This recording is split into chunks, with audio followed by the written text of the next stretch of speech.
Les aides ménagères retrouveront-elles leur travail après le confinement? Privés de leur aide ménagère, beaucoup de confinés ont redécouvert les joies du ménage depuis 2 mois. Malgré le déconfinement qui s'amorce, un certain nombre d'entre eux vont poursuivre sur leur lancée.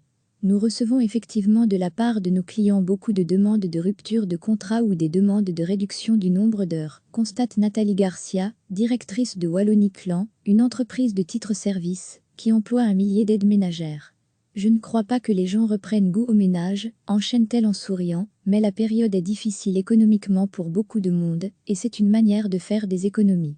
Difficile de mesurer l'ampleur et la durée du phénomène. Mais il ne surprend pas Arnaud Le Grel, directeur Wallonie-Bruxelles de Federgon, la Fédération des entreprises de titre-service. On a connu le même scénario lors de la crise économique de 2008. Beaucoup d'utilisateurs de titre-service avaient réduit le volume horaire à ce moment-là.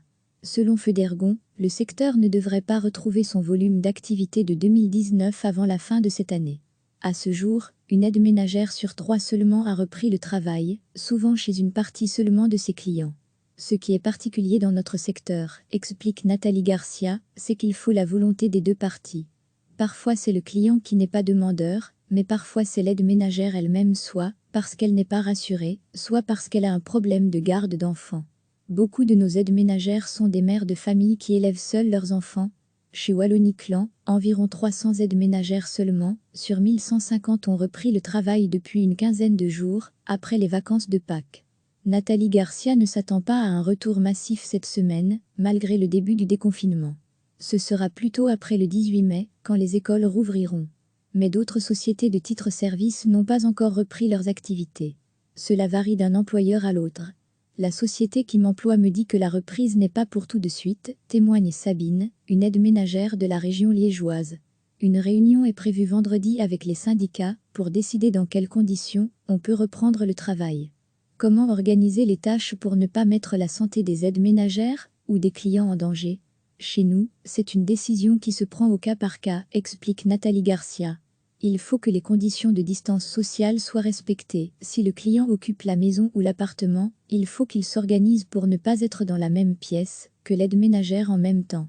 Dans cette entreprise en particulier, le Comité pour la prévention et la protection au travail a autorisé la reprise du travail des aides ménagères moyennant le port obligatoire de gants, la fourniture de gel désinfectant pour les mains, ainsi que le port d'un masque double couche fourni par l'employeur. Recevez chaque matin l'essentiel de l'actualité. Privés de leur aide ménagère, beaucoup de confinés ont redécouvert les joies du ménage depuis 2 mois. Malgré le déconfinement qui s'amorce, un certain nombre d'entre eux vont poursuivre sur leur lancée. Nous recevons effectivement de la part de nos clients beaucoup de demandes de rupture de contrat ou des demandes de réduction du nombre d'heures, constate Nathalie Garcia, directrice de Wallonie Clan, une entreprise de titre-service, qui emploie 1 millier d'aides ménagères. Je ne crois pas que les gens reprennent goût au ménage, enchaîne-t-elle en souriant, mais la période est difficile économiquement pour beaucoup de monde, et c'est une manière de faire des économies.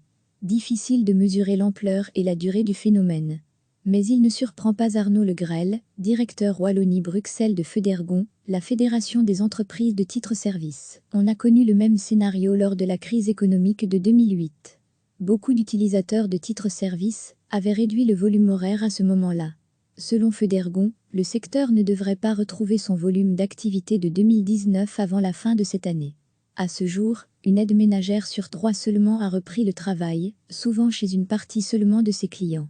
Ce qui est particulier dans notre secteur, explique Nathalie Garcia, c'est qu'il faut la volonté des deux parties. Parfois c'est le client qui n'est pas demandeur, mais parfois c'est l'aide ménagère elle-même, soit parce qu'elle n'est pas rassurée, soit parce qu'elle a un problème de garde d'enfants. Beaucoup de nos aides ménagères sont des mères de famille qui élèvent seules leurs enfants. Chez Wallonie Clan, environ 300 aides ménagères seulement, sur 1150 ont repris le travail depuis une quinzaine de jours, après les vacances de Pâques. Nathalie Garcia ne s'attend pas à un retour massif cette semaine, malgré le début du déconfinement. Ce sera plutôt après le 18 mai, quand les écoles rouvriront. Mais d'autres sociétés de titre-service n'ont pas encore repris leurs activités. Cela varie d'un employeur à l'autre. La société qui m'emploie me dit que la reprise n'est pas pour tout de suite, témoigne Sabine, une aide ménagère de la région liégeoise. Une réunion est prévue vendredi avec les syndicats pour décider dans quelles conditions on peut reprendre le travail. Comment organiser les tâches pour ne pas mettre la santé des aides ménagères ou des clients en danger? Chez nous, c'est une décision qui se prend au cas par cas, explique Nathalie Garcia.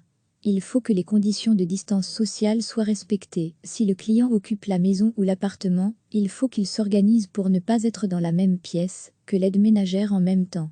Dans cette entreprise en particulier, le Comité pour la prévention et la protection au travail a autorisé la reprise du travail des aides ménagères moyennant le port obligatoire de gants, la fourniture de gel désinfectant pour les mains, ainsi que le port d'un masque double couche fourni par l'employeur. Cliquez sur s'abonner pour recevoir les dernières nouvelles.